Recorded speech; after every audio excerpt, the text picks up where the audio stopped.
कि आज मैं इस राज्य से निकल करके चला जाऊंगा, दोबारा लौट करके वापस नहीं आऊंगा। मन में महाराज हरिश्चंद्र ने ये संकल्प कर लिया कि अब मैं दोबारा अयोध्या में वापस लौट करके नहीं आऊंगा। महाराज देखिए, कहते हैं ना कि समय का पता नहीं होता है। जिस राजा के इशारे पर अयोध्या नाचती थी परीक्षित महाराज, उन्हीं अयोध्या वासियों ने राजा से ऐसे कुटुंब शब्द कहे कि जो राजा से बर्दाश्त नहीं हुए। जो दर्द गोली में नहीं है वो बोली में है। सभा के भाइयों, आज महाराज हरिश्चंद्र निकल करके चल देते हैं। एक नदी के किनारे जाकर के एक पेड़ के नीचे बैठ गए और जहां तेजी तेजी से रुदन कर रहे हैं, महाराज हरिश्चंद्र की आवाज, नदी में पानी होता है और जल के देवता होते हैं वरुण। वरुण देवता प्रकट हो गए और महाराज हरिश्चंद्र के पास में पहुंच गए। देखा, आवाज देने लगे, कहने लगे तुम क्यों रो रहे हो? देखने में तो तुम राजा के राजकुमार लगते हो और तुम्हारी आंखों में आंसू, भला ये क्या देख रहा हूं, तुम क्यों रो रहे हो? महाराज हरिश्चंद्र कहने लगे, प्रभु मेरे आंगन में कोई संतान नहीं है। आपने मुझे सही पहचाना, मैं राजा हूं, लेकिन मैं राजा हूं, मैं नरवंशिया राजा हूं, मेरी प्रजा हमसे बड़ी दुखी है और आज मैंने ये संकल्प कर लिया कि मैं अपने प्राण त्याग दूंगा, लौट करके वापस नहीं जाऊंगा, मैं मर जाऊंगा मगर दोबारा नहीं जाऊंगा। तो कहते हैं ना, महाराज की बात सुनकर के वरुण देव ने कहा कि मैं तुम्हें ये वचन देता हूं राजन, तुम चिंता न करो। हरिश्चंद्र कहने लगे, महाराज मुझे चिंता इस बात की नहीं है कि मेरा बेटा मेरे आंगन में एक पुत्र हो जाए और बड़ा होकर के हमारी सेवा करे, हमारे नाम को आगे बढ़ाए, मैं बिल्कुल नहीं चाहता हूं। फिर तुम क्या चाहते हो? महाराज हरिश्चंद्र कहने लगे, राजन, महाराज वरुण देव से जिस समय महाराज हरिश्चंद्र ने कहा है कि प्रभु हमें चिंता इस बात की है सिर्फ कि ये दुनिया वाले न जाने हमें कौन कौन सी दृष्टि से देखते हैं, ये कलंक हमारे सर से उठ जाएगा प्रभु अगर हमारा इतना काम हो जाए। बोले हैं कहरानी की बात, घर में बेटा एक हो जा तो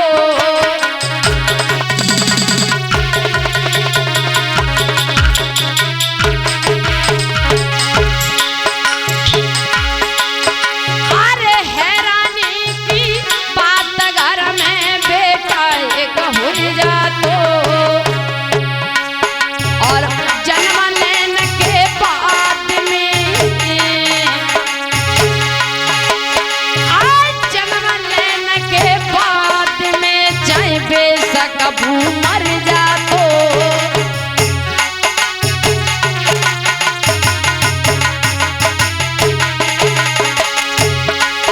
महाराजा बरोड़ियों कहने लगे, समझ आए और इच्छा पूरी होई तुम्हारी, दियो करवाए। सोई बात मान के बरोड़ा देव की वापस हुई आए, सोई बात मान के बरोड़ा देव की वापस हुई आए।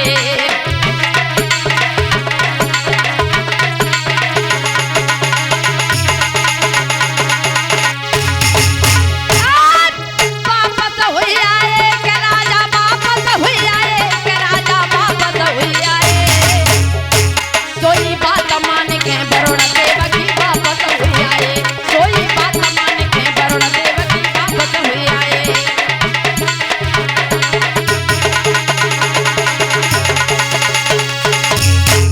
याद रखना, महाराज परीक्षित को समझाया है श्री सुखदेव जी महाराज ने कि इतने शब्द सुनने के बाद हरिश्चंद्र भारी खुश हो गए।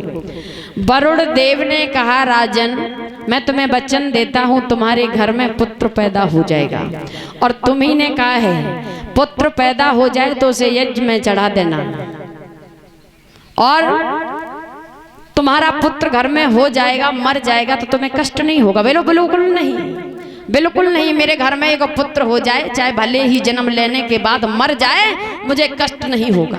देखिए कहते हैं ना कि जब परेशानी की घड़ी होती है मैया, जब प्राणी कहीं फंसा होता है तो वहां सुलझने के लिए झूठ बोलना पड़ता है। महाराज ने आज अपने बारे में सोच करके मन में विचार कर लिया, और वरुण देव से जब ये वचन कहे हैं तो महाराज हरिश्चंद्र वहां से वापस आ जाते हैं। धीरे धीरे धीरे धीरे समय व्यतीत होने लगा, और वो समय आया है कि महाराज हरिश्चंद्र के आंगन में तारावती गर्भवती है। रानी तारा की ये बात जब अयोध्या वासियों को पता चली है तो भारी खुश हुए हैं, और समय पूर्ण होने पर हुआ क्या,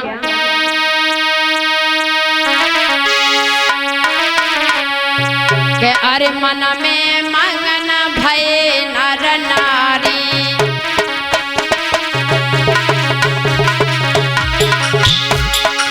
और महलन में खुशियां भारी।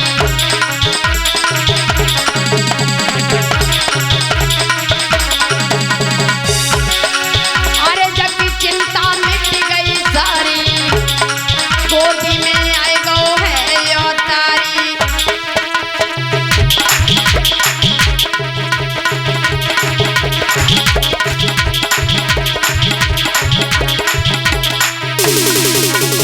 जिस समय हरिश्चंद्र के आंगन में श्रोता बंधुओं पुत्र पैदा हुआ, अयोध्या में भारी खुशी मनाई जा रही है। नहीं पता है अरे हरिश्चंद्र एक खुशी मनाई,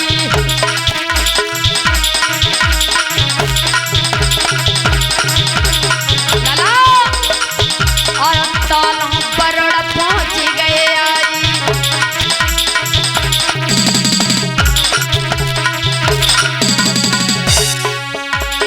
और राजा की पकड़ी कलाई, ले गए राजे दूर बुलाई।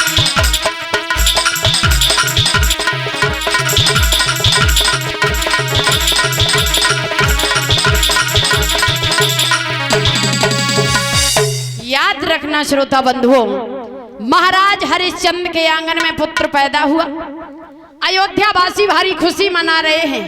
महाराज हरिश्चंद्र आंगन में खुशी मना रहे हैं, तब तक वरुण देव जी आ गए। महाराज हरिश्चंद्र का हाथ पकड़ा, कहने लगे, राजन तुमने कहा था कि हम पुत्र पैदा हो जाएगा तो यज्ञ करेंगे, तुम्हारे आंगन में पुत्र पैदा हो गया, अब इस पुत्र को यज्ञ में चढ़ा दो। तो ध्यान रखना श्रोता बंधुओं, ऐसा कौन सा वो पिता होगा जो अपने मासूम से बच्चे को यज्ञ में चढ़ा देगा? वो कौन सी माँ होगी जो अपने आंखों से ये दृश्य देखती रहेगी? महाराज हरिश्चंद्र हाथ जोड़ करके पैरों पर गिर पड़े, कहने लगे, प्रभु अभी नहीं, हमारा पुत्र थोड़ा बड़ा हो जाए उसके बाद हम यज्ञ में चढ़ा देंगे। जब ये कहा, कहने लगे, हरिश्चंद्र तुम सत्यवादी हो? बोले, महाराज बिल्कुल, अब की बार हम तुम्हारे कहने से वापस जा रहे हैं, और जब हम दोबारा आएंगे तो तुम्हें यज्ञ करना पड़ेगा। बोले, बिल्कुल करूंगा। देखिए महाराज हरिश्चंद्र की बात मान करके वरुण देव वापस हो जाते हैं, और कुछ दिनों के बाद जब वरुण देव वापस आते हैं तो वरुण देव ने आकर के हरिश्चंद्र से कहा, महाराज हरिश्चंद्र, तुमने हमसे वादा किया था, आज तुम्हारा पुत्र 1 महीना का हो गया, मैं 1 महीना बाद आया हूं, अब यज्ञ करो। महाराज हरिश्चंद्र हाथ जोड़ करके पैरों पे गिर पड़े, कहने लगे प्रभु माफ कर दो, अभी नहीं कर पाएंगे, अब आप कुछ दिन बाद आना, फिर हम जरूर यज्ञ करेंगे। देखिए एक बार वरुण देव वापस चले जाते हैं, दूसरी बार जब वरुण देव वापस गए हैं तो महाराज हरिश्चंद्र भारी खुश हैं कि ओ तब वरुण देव जब चले गए और राजा को चिंता भारी है।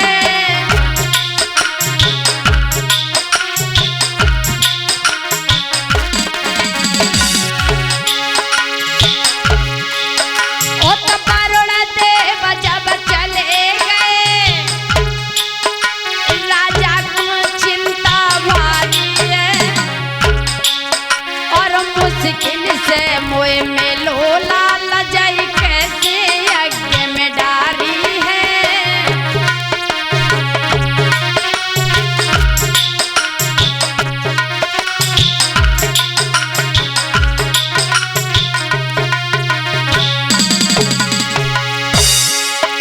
अरे किन से मन की कहे कैसे यज्ञ में डारी है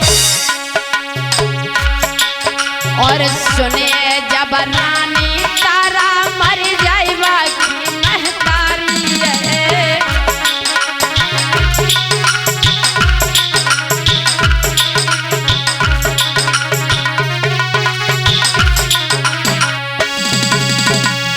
महाराज वरुण देव चले गए, इधर राजा हरिश्चंद्र को दिन पर दिन चिंता बढ़ती जा रही है। मन में विचार करते हैं, एक बार वापस कर दिया, दो बार वापस कर दिया, अब महाराज वरुण अगर आ गए तो बिल्कुल नहीं मानेंगे। देखिए श्रोता बंधु, वरुण देव आते हैं, हरिश्चंद्र वापस कर देते हैं। कुछ दिनों के बाद वरुण देव फिर से आ गए। महाराज हरिश्चंद्र ने कहा प्रभु अब की बार हमारे पुत्र के जब दांत निकल आएंगे तब हम तुम्हारा यज्ञ करेंगे। देखिए मेरे पुत्र के जब दांत निकल आएंगे तब हम यज्ञ करेंगे। दांत भी निकल आए, वरुण देव फिर से आए। हरिश्चंद्र बात को बदल गए, कहने लगे प्रभु ये दांत हमने नहीं बताए थे, ये तो दूध के दांत हैं। महाराज हरिश्चंद्र की ये बात सुनकर के वरुण देव कहने लगे राजन आज मुझे पता चल गया है कि दुनिया में ढिढोरा पिट रहा है, अयोध्या वासी खुशी खुशी नाच रहे हैं कि महाराज सत्यवादी हैं। हरिश्चंद्र का वचन कभी टल नहीं सकता, हरिश्चंद्र की बात कभी झूठ नहीं हो सकती, लेकिन आज मुझे पता चल गया कि तुम झूठ बोलते हो। हरिश्चंद्र पैरों पे गिर पड़े, बोले प्रभु कि नहीं हमने जे दांत बताए, बोले नहीं हमने जे दांत बताए, तुम व्यर्थ भाग के आए।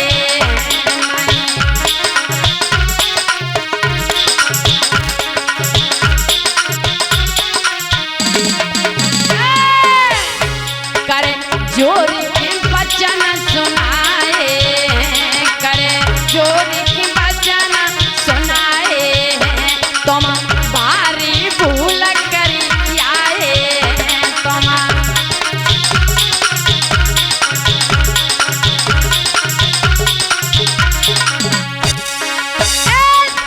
भारी भूल करी आए हो और व्यर्थ भाग के आए हो।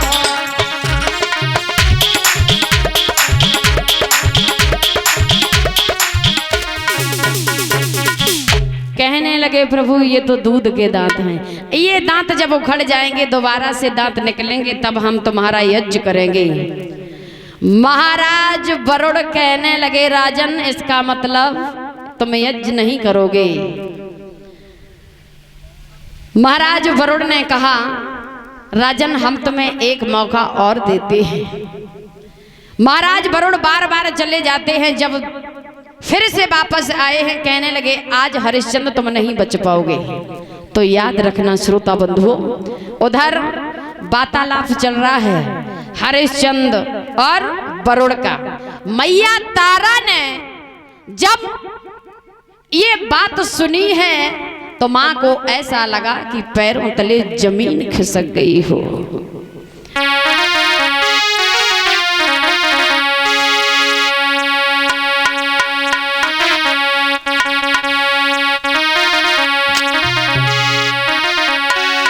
आरे पति देव और वरुण की तारा ने सोने लाई बानी।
श्रोता बंधुओं, मैया तारा ने जिस समय ये शब्द सुने हैं तो याद रखना सभा के भाइयों, माँ की ममता ऐसी होती है। छोटा सा पुत्र है जिसका नाम है रोहिदास।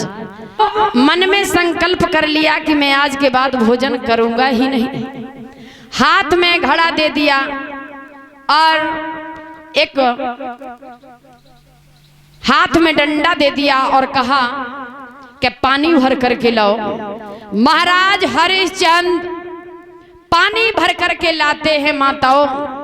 तो याद रखना धीरे धीरे जब समय व्यतीत होने लगा, शरीर में इतनी सामर्थ्य नहीं रही, इतनी ताकत नहीं रही। काफी दिन हो गए भोजन की तो बात छोड़ो, महाराज हरिश्चंद्र ने पानी भी नहीं पिया। एक दिन की बात कि जहां महाराज हरिश्चंद्र पानी भर रहे हैं, वहां रानी तारा ब्राह्मण का घड़ा जिसके हाथ में है लेकर के उस नदी पर जिस समय पहुंचे हैं महाराज हरिश्चंद्र ने घड़ा तो भर लिया मगर उठा नहीं पा रहे हैं। शरीर में मैया इतनी ताकत नहीं है कि घड़ा उठाते हैं घुटनों तक पहुंचा लेते हैं, ताकत लगाते हैं सीने तक पहुंचा लेते हैं, मगर घड़ा सर पर नहीं पहुंचा पा रहे हैं। रानी तारा को देखा, नजर गई, मन में विचार किया, कहने लगे रानी तारा दूर से खड़ी खड़ी नजारा देख रही है कि रानिया उठवाई दे गगरिया मेरी जलकी भरी। रानिया उठवाई दे गगरिया मेरी जलकी भरी।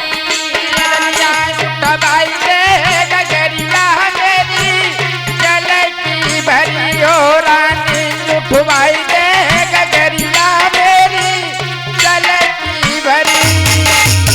रानी उठवाई दे गगरिया मेरी जलकी भरी। रानिया उठवाई दे गगरिया मेरी जलकी भरी। ओ तारा उठवाई दे गगरिया मेरी जलकी भरी।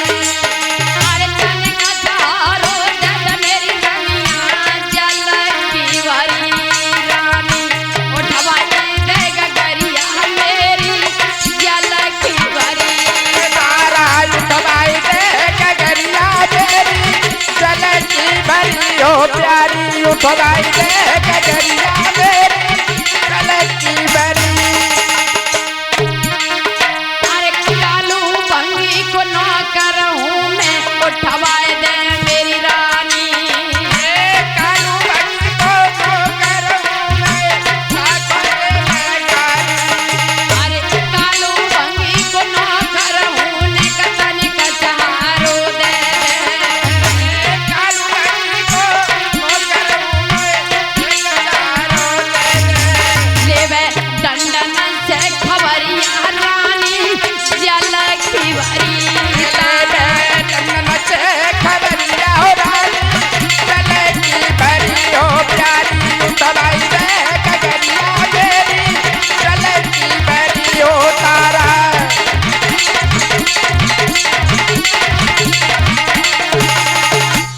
रखना श्रोता बंधुओं, महाराज हरिश्चंद्र ने जिस समय कहा है, रानी तारा कहने लगी प्रभु हम तुम्हारे घड़ा से अगर हाथ लगाएंगे, तुम्हारे हाथ में मेहतर का घड़ा है, हमारे हाथ में ब्राह्मण का घड़ा है, हमारा धर्म नष्ट हो जाएगा, हम तुम्हारे घड़ा से हाथ नहीं लगा सकते। लेकिन हम तुम्हें एक युक्ति बताते हैं, गहरे पानी में चले जाओ, गहरे पानी में जब जाओगे तो घड़ा आसानी से उठ जाएगा। रानी खड़ी खड़ी नजारा देख रही है। आज महाराज हरिश्चंद्र गहरे पानी में जा गए हैं, घड़ा को उठा करके श्रोता बंधुओं सर पर तो रख लिया और लेकर के जिस समय कहते हैं महाराज हरिश्चंद्र से चला नहीं जा रहा है, सर पर घड़ा है, आगे बढ़े तो ठोकर लगी, महाराज हरिश्चंद्र जमीन पर गिर पड़े, घड़ा टूट गया। और जब घड़ा टूट गया तो आंखों से अश्रुधारा बहने लगी। मन में विचार करते हैं आज कालू मार मार कर मेरी हड्डी का सुरमा बना देगा, आज कालू मुझे बहुत मारेगा। बाहर इस समय महाराज हरिश्चंद्र पहुंचे हैं, दूर से आता हुआ देखा है, कहने लगा क्यों हरिश्चंद्र घड़ा कहाँ है? जवाब दिया प्रभु मैं पानी भर के लाया था, पैर में ठोकर लग गई, मैं गिर गया, घड़ा गिर गया, घड़ा टूट गया। चिल्ला करके कहने लगा क्यों बे तू भोजन नहीं करता? घड़ा टूट गया, ऐसे घड़े हर रोज तोड़ेगा तो मैं कहां से लाऊंगा? महाराज हरिश्चंद्र ने कहा प्रभु मैं भोजन नहीं करता हूं। दुकान वाले से जाकर के पूछा, जो हमारे यहाँ नौकर रहता है उसने भोजन कब से नहीं किया, राशन पानी कब से लेके नहीं गया? उत्तर दिया प्रभु 2 दिन लेके गया, उसके बाद तो दुकान पर ही नहीं आया। कहने लगे अब तेरे बस की बात नहीं है। मेहतर ने एक डंडा हाथ में दिया और कहने लगे आज के बाद तू जा शमशान की रखवाली करेगा, मरघटिया बन जा। डंडा दे दिया, एक काला सा कम्बल हाथ में दे दिया। परीक्षित महाराज समय चाहे राजा को भिखारी बना दे, भिखारी को राजा बना दे। बाहरे दानवीर राजा हरिश्चंद्र आज मरघटिया बन गए हैं। मैया हाथ में डंडा है, कम्बल है, और कहा कि जो भी मुर्दा जलने के लिए आएगा बिना टका के उसे तुम जलने नहीं दोगे। इधर रानी तारा और बेटा रोहितास ब्राह्मण और ब्राह्मणी के यहाँ पर रह रहे हैं। एक दिन की बात है श्रोता बंधुओं कि ब्राह्मणी ने रानी तारा से कहा कि रानी तारा आज मुझे पूजा करनी है, तुम अपने पुत्र को रोहितास को बगिया में भेज दो, मेरे लिए फूल लेकर के आए और इससे बोल दो कि समय से लौट करके आए। मैया तारा ने हाथ में टोकरी दे दी और रोहितास को बगिया में भेज दिया, बेटा चले जाओ मगर फूल लेकर के बहुत जल्दी वापस आना क्योंकि समय बहुत कम है। तो याद रखना श्रोता बंधु, रोहितास जिस बगिया में फूल लेने के लिए गया है विश्वामित्र ने पीछा नहीं छोड़ा।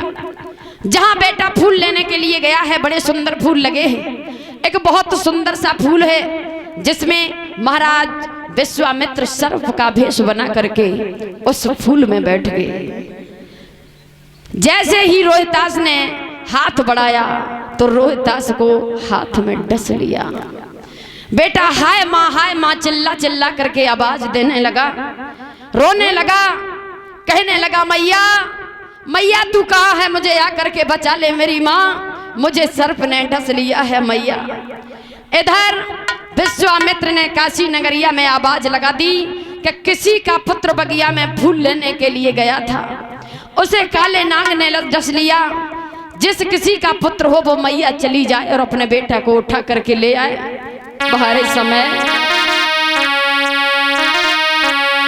आज रानी तारा ब्राह्मणी के पास में गई, कहने लगी मेरे पुत्र को सर्प ने डस लिया, मेरा ही पुत्र गया था, मैया आज्ञा दे दो तो मैं चली जाऊं, अपने बेटा को लेकर के आऊं।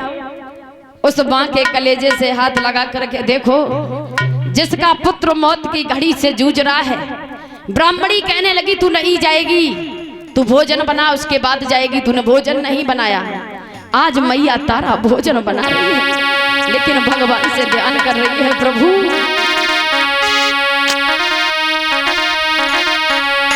यारे भोजन रही बनाए और मात की छूटी बवकारी।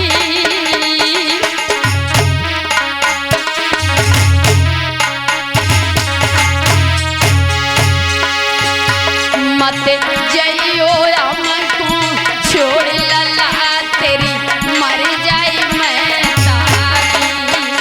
मत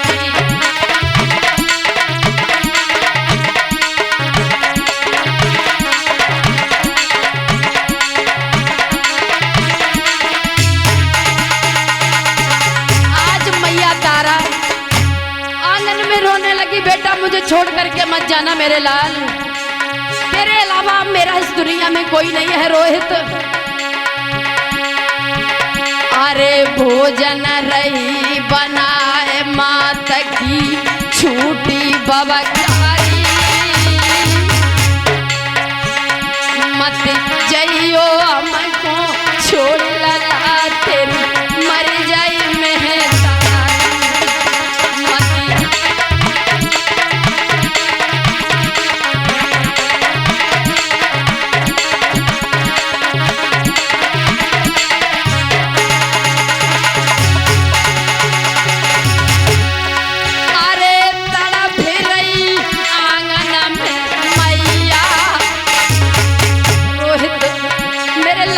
छोड़ करके मत जाना बेटा। अरे तड़प रही आंगन में मैया और जला बिन तड़प है मीन तड़प रही पछड़ा बिन गैया। अरे जला बिन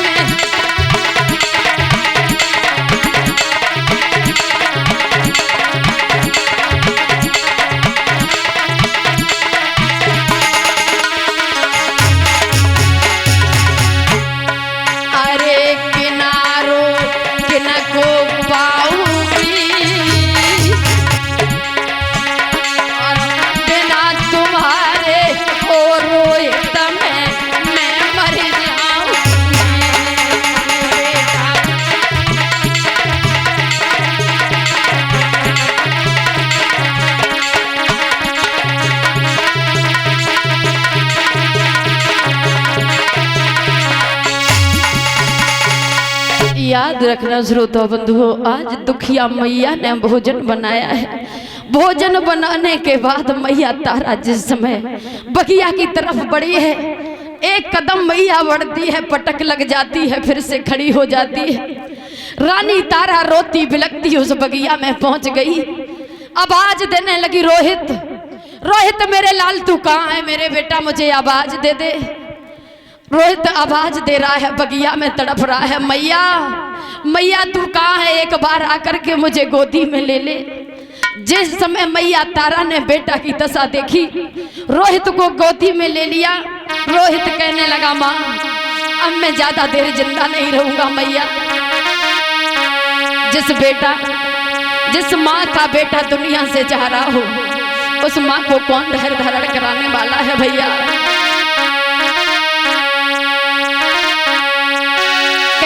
जो दुख सुख की कहे रे सो मैया मोसे कह ले।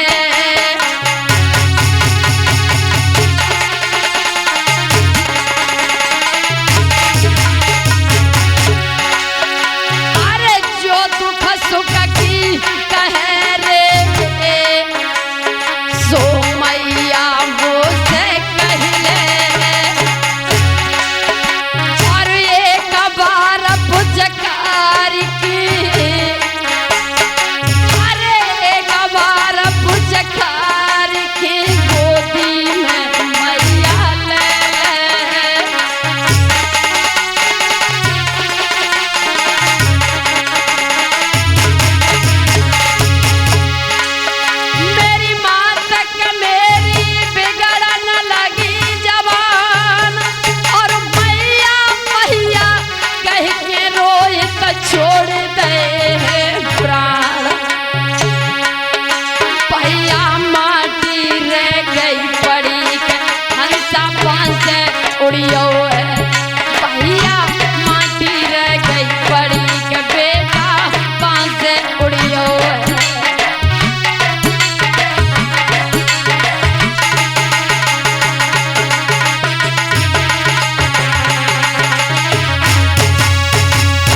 तारा ने रोहित के मुख पर मुख रख लिया, कहने लगी बेटा जो भी हुआ था मैंने सब कुछ बर्दाश्त कर लिया था, लेकिन अपने पुत्र का ये दुख मुझसे बर्दाश्त नहीं हो रहा है।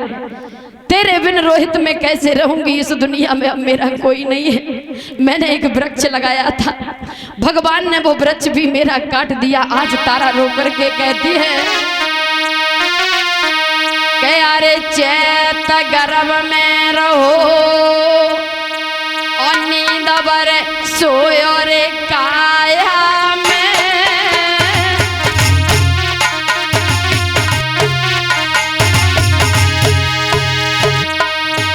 और पालकियो पल वस्त्र बैठी नहीं पाई छाया में भैया।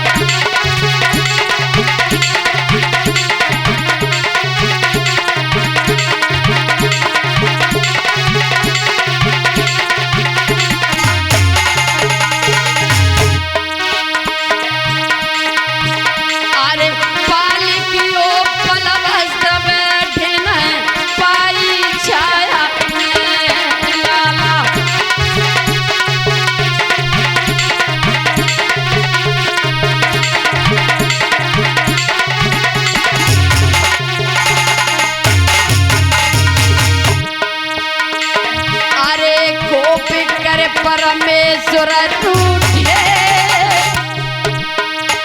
और राजपाट लो छीने आए, अब काशी में लूटे।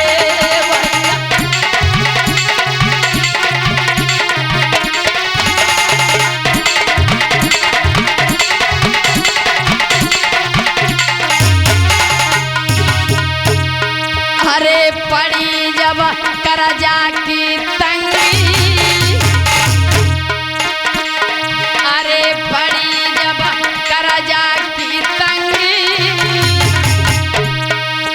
कोई बेचैनी जगह जाए भूप पे हुक्म करे वही के।